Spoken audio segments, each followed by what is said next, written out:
Class 10th student. आज हम लोग आपका जो टॉपिक चल रहा था उसमें हम भू संसाधन के बारे में पढ़ेंगे। जो संसाधन और विकास चल रहा था टॉपिक, उसमें भू संसाधन पढ़ेंगे। इसमें देखते हैं क्या क्या है।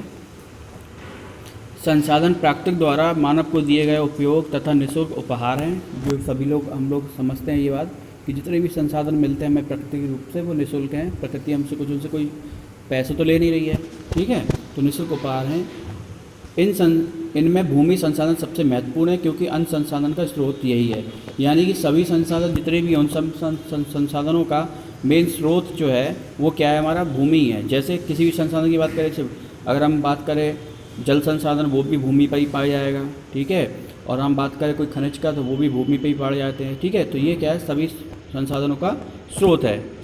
भूमि प्राकृतिक संसाधन नहीं वरन उत्पादक क्रियाओं में सहयोग देने वाला अनिवार्य और निष्क्रिय संसाधन। मतलब प्रकृति भूमि जो है वैसे तो कोई प्राकृतिक संसाधन वैसा नहीं है किसी उसमें, लेकिन इसके द्वारा अन्य जो अनिवार्य कार्य हैं वो इसी के द्वारा ही संभव हो सकते हैं।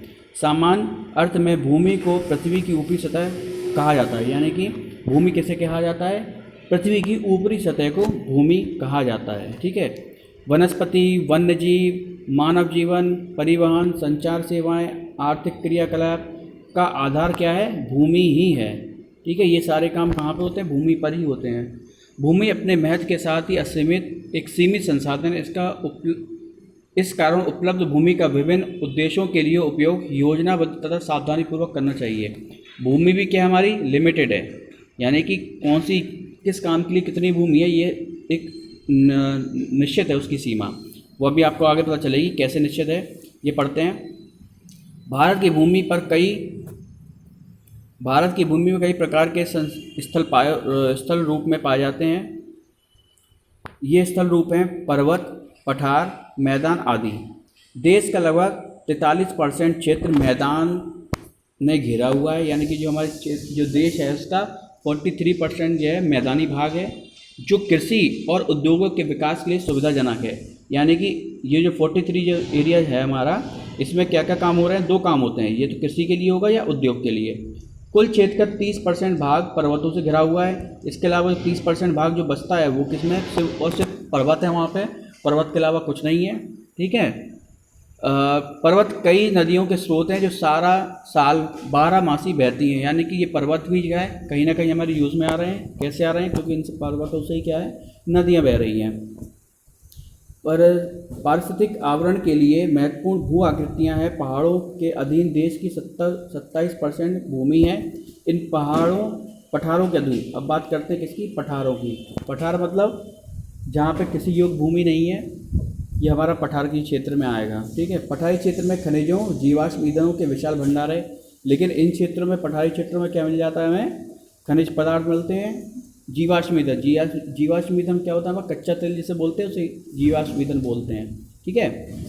इस क्षेत्र में यह क्षेत्र वनों से भी धनी है। पहाड़ों तथा पठारों के मध्य नदियाँ हैं। ये घाटियाँ मानव आवास के लिए आदर्श हैं। और ये क्षेत्र जो होता है वो किसके लिए है, मानव जीवन के लिए आदर्श माना गया है, ठीक है। इसके अलावा अभी आप लोगों को सिर्फ इतना ही पढ़ना है, इसको हम थोड़ा समझ सकते हैं। ये एक डायग्राम बना हुआ है, इसमें दो चीज़ है।